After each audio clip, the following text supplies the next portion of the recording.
자, 콘크리트는 물과 시멘트와 골재라는 것은 모래와 자갈. 모래는 잔골재 또는 세골재, 자갈은 조골재라고 부르고 있습니다. 콘크리트의 장점 반드시 보시고요. 단점도 보시기 바랍니다. 그리고 콘크리트를 배합하는 것은 각 재료의 비율을 정해서 상황에 맞게 사용량을 정하는 것입니다. 이 내용도 읽어보시고요. 이게 재료에서 많이 나왔던 말인데 물과 시멘트의 비율이 가장 중요하다라는 거 다시 한번 봐주시면 좋겠습니다. 자, 콘크리트 운반하는 거 중요한 거 두 가지 볼게요. 먼저 레미콘 시멘트 믹서 트럭을 사용한 현장 반입입니다. 보통 이렇게 트럭이 뒤에 이런 아이를 달고 오죠. 그래서 여기를 뺑글뺑글 돌리면서 섞으면서 옵니다. 미리 섞어진 콘크리트. 이것으로 운반하는 거고요. 또는 타워 크레인으로 옮기는 용기도 별도로 있습니다. 호퍼라고 합니다. 그리고 타설하는 것은 이렇게 섞어서만 오는 거지 이 레미콘으로 타설까지 하는 건 아니에요. 얘랑 같이 오는 게 뭐냐면 이렇게 생긴 펌프카라고 하는 펌프 그래서 여기 꽂아가지고 각 콘크리트가 필요한 곳에 가져가는 펌핑을 해서 부어주는 것이 펌프카 되겠습니다. 분배기는 펌프카 이용이 직접 불가능한 경우에 분배해주는 기계라고 보시면 좋겠습니다. 자, 그리고 콘크리트를 타설할 때 문제점 발생합니다. 먼저 콜드 조인트라는 게 나오는데요. 조인트는 콘크리트를 이만큼 타설을 했는데 다음 타설까지 이 빈 공간, 쉬어가는 공간이라고 할까요? 그런 부분입니다. 먼저 타설한 콘크리트가 경화되기 시작한 다음에 콘크리트를 타설할 때 생기는 불연속적인 접합면입니다. 이것은 미리 예상된 게 아니기 때문에 품질 저하를 예상할 수 있습니다. 자, 그리하여 이음부를 시공할 때는 바이브레이터라는 걸 꽂는데 콘크리트를 타설할 때 그냥 부어놓고 알아서 가세요 이건 아니고 펌프카에서 이렇게 어떤 거푸집 안으로 들어갈 때는 철근도 있고요. 자갈도 있고요. 그래서 여기다가 바이브레이터, 진동기를 하나 꽂아서 이렇게 흔들어 줍니다. 그러면 이렇게 사이사이에 빈 부분 없이 잘 넣어주는데요. 이것을 잘 꽂아, 주의 깊게 다져라 라고 지금 설명을 하고 있습니다. 그리고 예상되지 않은 줄눈, 그것이 콜드 조인트라고 보시면 되겠고요. 예상한 줄눈은 뭐 보통 요 정도라고 보시면 되겠죠. 예상되어 있는 줄눈이에요. 미리 계획돼 있어가지고요. 거기에 대한 어떤 예상이 되는데 이 콜드 조인트는 타설이 지연되어서 먼저 타설한 콘크리트가 경화를 시작하고 그 위에 부을 때이기 때문에 균열 및 누수의 원인이 되는 겁니다. 나머지는 신축 줄눈은 미리 콘크리트를 따로따로 좀 쳐서 혹시나 진동이 발생하면 이 줄눈 부분에서 진동을 좀 잡아줄 수 있도록 아스팔트 컴파운드 같은 걸 넣어서 약간 말랑하게 미리 만들어주는 계획된 줄눈이고요. 이것도 사전에 설치하는 줄눈입니다. 그리고 만약에 여기서 크랙이 발생했어요. 예를 들어서 굉장히 넓은 공간입니다. 근데 만약에 이 조인트가 없다면 크랙이 쭉 타고 나갈 텐데 이 조인트가 크랙을 좀 막아주는 그런 역할 정도로도 봤으면 좋겠어요. 그래서 수축 줄눈이나 신축 줄눈은 미리 예상된 줄눈, 그래서 미리 만든 거라고 보시면 되겠습니다. 자, 문제 보겠습니다. 다음 중 신축 이음 재료에 요구되는 성능과 가장 관계가 먼 것은 입니다. 일단 신축이라는 것은 수축하고 팽창하는 건데요. 압축 강도가 아예 상관이 없고 이건 아니지만 가장 관계가 멉니다. 지금 신축에 대한 것은 좀 탄성이 있으면 좋고요. 밀착이 잘 되면 좋고요. 좀 수밀하게 되면 제일 좋아요. 신축이라는 것은 이렇게 벌어지고 크랙이 생기면서 그 사이에 뭐 물이 들어간다거나 여러 가지 하자가 되기 때문에 좀 수밀하게 해야 되고 밀착하게 잘 해야 되고요. 그리고 미리 이렇게 따로따로 콘크리트를 치고 그 사이사이에 약간 탄력 있는 재료를 넣어서 혹시나 수축이나 팽창에 조금이라도 좀 대응할 수 있도록 이렇게 만들어 줍니다. 그 탄성도 약간 중요한 부분입니다.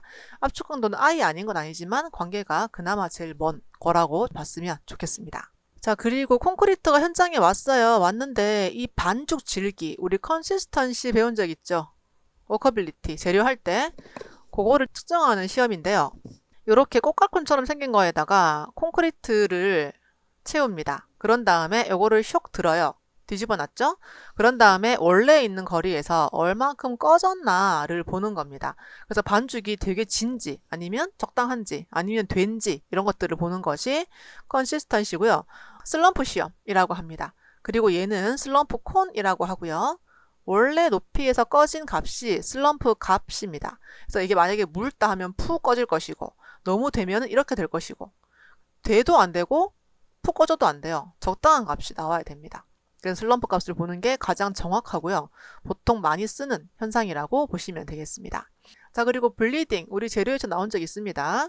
시멘트 풀이 분리되는 거예요. 뭐랑? 골재랑. 이렇게 분리가 되면서 물이 좀 떠오르는데 그 잉여수 떠오를 때 미세한 물질을 동반해서 위에 막이 한번 생기고 그 불순물이 떠올라요. 그것이 레이턴스라는 용어 알아두시면 좋겠습니다.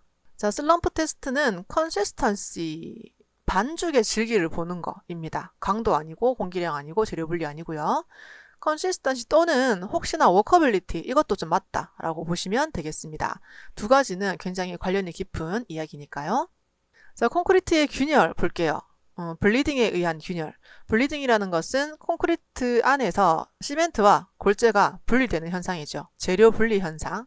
콘크리트 내부에서도 발생할 수 있고요. 콘크리트 중에 고정된 수평철근이나 굵은 골재의 하부에 수막이나 공극이 만들어지는, 공극은 굉장히 위험하겠죠. 콘크리트의 부착력이 저하되고 콘크리트의 수밀성이 저하 원인이 되므로 블리딩이 적게 되도록, 그러니까 다시 말하면 재료가 분리되면 안 된다라는 생각을 하면서 하면 되겠습니다. 자, 문제 볼게요. 콘크리트가 타설된 후 비교적 가벼운 물이나 미세한 물질이 상승하고 무거운 골재나 시멘트는 침하하는 현상. 이게 반드시 골재랑 시멘트가 분리되는 게 아니라 재료가 분리되는 것만으로도 블리딩으로 보시면 되겠습니다. 그런데 혹시나 이 물질이 뭐냐고 물어본 적 없어요. 레이턴스 찍으시면 안 되겠다라는 거 보시면 되겠습니다. 크리프 현상이라는 게 있는데 이것도 별표가 하나 있죠. 크리프 현상은 키워드가 뭐냐면 시간이 지날수록 변형이 좀 갈라지는 현상입니다. 하중의 증거 없이도. 그래서 이게 어떤 하중이 실린 초기에는 현저하게 이 갈라짐이 많이 발생을 하는데 이것도 계속되면은 증가율은 조금 떨어지는 현상이라고 보시면 되겠습니다. 첫 번째 키워드는 하중의 증거 없이도 변형이 생기는 게 첫 번째 키워드. 두 번째 키워드는 이 변형이 이 물건을 쌓은 초기에는 훅 올라갔다가 똑같은 하중이라도 계속 쌓여 있으면 변형률이 떨어지는, 작아지는 그런 특징입니다. 자, 그래서 크리프에 대한 문제 잠깐 보도록 할게요. 콘크리트의 크리프에 관한 설명. 옳지 않은 것은입니다. 여기 지금 보시면 시멘트 페이스트는 시멘트 양, 시멘트 반죽이 많을수록 크리프는 작다라고 나오는데 아니다 라고 나오네요. 왜 그러냐면 시멘트 페이스트가 많다는 것은 그만큼 굵은 골재의 양이 적다는 것입니다. 그 골재가 차지해야 될 부분을 시멘트 페이스트가, 시멘트 반죽이 차지를 하고 있는 거예요. 그래서 압축력을 담당하는 굵은 골재의 양이 적다라는 소리입니다. 이 압축력을 담당하는 굵은 골재의 양이 적어질수록 크리프는 커질 수밖에 없어요. 왜냐하면 크리프가 이 하중을 받아야 되는데 골재의 양이 적기 때문에, 같은 말로 시멘트 페이스트가 많기 때문에 크리프는 좀 더 커진다라고 보고 있는 제법 어려운 문제였습니다. 콘크리트의 비파괴 검사법, 별표 하나 있죠. 슈미트 해머법입니다. 굉장히 좀 중요한 내용이고요. 콘크리트 벽에 해머, 망치를 쳐요. 일정 압력으로 줄을 밀어내면서 스프링의 반발력으로 시험하는 겁니다. 그래서 사용이 굉장히 간단합니다. 쳐보면 되고요. 강도 추정도 굉장히 좋아요. 그리고 대신에 콘크리트 내부의 품질은 판정할 수 없는 그런 단점이 좀 있습니다. 비파괴 검사법이죠. 파괴하지 않고 검사하는 방법. 콘크리트의 강도 측정을 위한 비파괴 검사에 해당하는 것은 슈미트 해머법 되겠습니다. 그리고 한 번씩 이렇게 나와요. 이것은 용접에 해당하는 비파괴 검사가 아니라 하자입니다. 용접의 하자, 언더컷. 약간 헷갈리게 한 번씩 나오죠. 자, 그리고 초음파법은 콘크리트 안에 실내까지 볼 수 있는 그런 겁니다. 슈미트 해머법은 실내까지 보기 어렵지만 그래도 요게 간단하고요. 또 나름대로 품질을 잘 알 수 있어서 많이 쓰는 방법이고, 실내까지 알고 싶으면 초음파로 보시면 되겠습니다. 자, 그리고 콘크리트의 응결 보도록 할게요. 응결이라는 것은 우리 재료에서 살펴본 적이 있습니다. 시멘트가 수와 열을 발생하면서 굳어지는 그 현상이 응결이라고 보시면 되겠습니다. 시멘트의 품질에 따른 영향 잠시 보시면 조기 강도가 큰 시멘트는 응결이 빨라요. 왜냐하면 같은 말이에요. 빨리 굳는 콘크리트, 응결이 빨라요. 그리고 동일 시멘트에서는 슬럼프가 적을수록, 슬럼프가 적다는 것은 아까 슬럼프 콘 이렇게 만들었고 원래 거에서 별로 안 꺼진다는 소리죠. 약간 되다라고 볼 수 있겠네요. 되면은 뭐 빨리 굳겠죠. 응결이 빠르겠죠. 그리고 물의 양이 적을수록 물 시멘트비가 적다는 것은 이렇게 되거든요. 그래서 물이 지금 분자에 있습니다. 그래서 값이 적으면 적을수록 물의 양도 같이 적다라고 보는데 둘 다 좀 되다라고 보게 되네요. 묽지 않다. 그래서 물이 많지 않기 때문에 응결이 좀 빨라지는 경향이 있다라고 보고 있습니다. 자, 그리고 염분이 있으면 응결이 빨리 되고요. 당류가 있으면 응결을 지연시킨다라고 보시면 되겠습니다. 그리고 고온, 온도가 높아요. 습도가 별로 없어요. 햇빛이 쬐요. 바람 불어요. 전부 다 응결을 촉진시키는 요인입니다. 그리고 빨리 굳으면 균열이 발생할 수밖에 없는 그런 상황입니다. 시멘트 응결에 대한 설명으로 바른 것은 한번 보겠습니다. 시멘트에 물을 많이 가하면 응결은 천천히 되게 됩니다. 물론 물을 가한다는 게 안에 물을 많이 탄다는 게 아니라 콘크리트가 굳기 시작하면 좀 물을 부어주면 수화열이 좀 낮추게 되거든요. 수화열. 그게 낮아지면 천천히 굳는 경향이 발생을 합니다. 그래서 물을 좀 가하면, 물을 좀 뿌려주면 응결은 천천히 이루어진다라고 이해를 하시면 좋겠습니다. 콘크리트의 사용 중 문제입니다. 사용 중의 문제. 부을 때 아니고 쓰다 보니까 이런 문제가 생겼어요. 이것은 염화물 이온의 침투로 인해 철근이 부식되는 현상이 발생될 수 있는데 이것이 염분으로 인해 해를 입은 염해라고 보시면 되겠습니다. 자, 그리고 중성화입니다. 이것도 큰 문제인데 CO2에 의하여 시멘트 내에 수산화칼슘이 탄산칼슘으로 변화돼요. 콘크리트는 강알칼리성이잖아요. 이 알칼리성 자체가 안에 있는 철근이 산성화되는 것을 막아주는 역할을 하는데 이 콘크리트 자체가 알칼리성을 잃어버리는 거예요. 그래서 중성화가 돼버립니다. 중성화가 돼버리면 이 철근을 지켜줄 수가 없어요. 그래서 같이 철근도 녹이 슬게 되는 그런 문제가 발생하는 것이 중성화 되겠습니다. 방지 대책은 물 시멘트비를 좀 작게 하고 환경적으로 오염이 덜 되게 하고 피복 두께를 올리고 이렇게 해서 염해나 중성화를 막아주면 좋겠다라고 하네요. 자, 콘크리트의 중성화를 억제 방법, 물 시멘트비를 작게 하고 물을 좀 작게 넣고요. 시공시 오염 안 되게 하고 이거 아니고 그리고 피복 두께를 올려주고 뭐 이렇게 되네요. 그래서 이거 혼합 시멘트를 쓰는 거는 크게 상관은 없다라고 보고 있습니다. 자, 동결융해는 콘크리트가 얼었다가 녹았다가 하는 현상, 화학적 침식은 화학적으로 균열, 박리, 그리고 알칼리 골재 반응은 알칼리성과 반응성을 가지는 골재가 들어있는 거죠. 그래서 시멘트나 물 중에 알칼리 성분과 장시간에 걸쳐 반응하여 콘크리트의 팽창 또는 균열, 박리를 일으키는 현상, 그것이 알칼리 골재 반응, 별로 안 좋은 것, 별로 안 좋은 것, 별로 안 좋은 것 이렇게 보시면 되겠네요. 자, 특수 콘크리트 보겠습니다. 이게 아마 시멘트랑 좀 비슷한 개념이 좀 있어서 같이 보시면 좋겠어요. 재료 우리 굉장히 열심히 공부했죠? 자, 폴리머 시멘트는 시멘트 안에다가 이런 합성 성분을 집어넣어서 짧은 시간 내 경화하고요.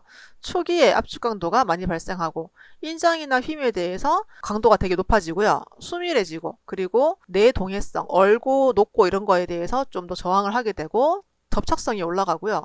내마모성, 마모되는 것을 좀 막아주고 약품에 대해서 저항을 하고 이런 것들이 좀 우수해지는 것이 폴리머 시멘트라고 보시면 되겠습니다. 콘크리트 안에다가 이런 합성 성분을 집어넣는 그런 과정이죠.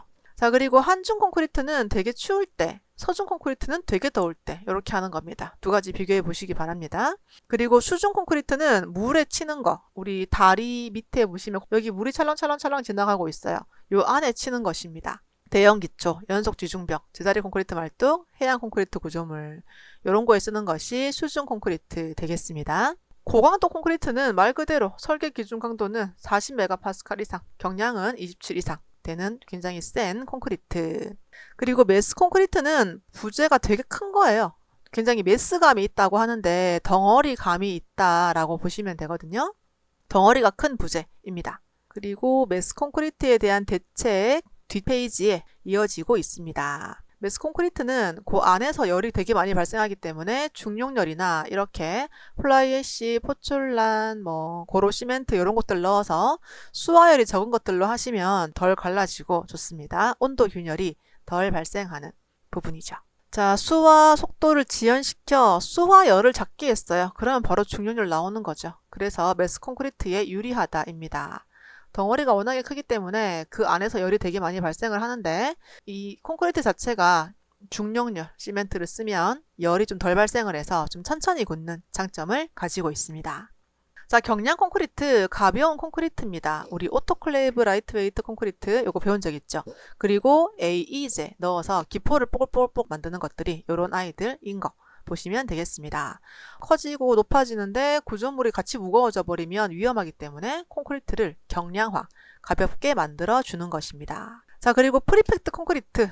프리가 들어갔어요. 미리 뭔가 한 거예요. 우리 배웠던 프리스트레스, 프리캐스트 콘크리트, 그리고 프리팩트 콘크리트. 이렇게 한 세 가지 정도가 나오는데, 프리팩트라는 것은 미리 거푸집 속에요. 자갈을 먼저 넣는 거예요. 또는 모래 같은 것들 채워 넣고요. 거기다가 몰타를 압입하는 겁니다. 압력으로 팡팡팡 쏴서 집어넣는 거죠. 그리고 이 그라우트라는 말 나오죠. 그라우트 또는 그라우팅. 시멘트 같은 시멘트 풀을 충전해서 압력으로 집어넣는 거. 그것이 그라우트라고 보시면 되겠습니다. 자, 프리팩트 콘크리트는 왜 하냐? 물에 잘 섞이지 않으므로 수중 콘크리트에 좋아요.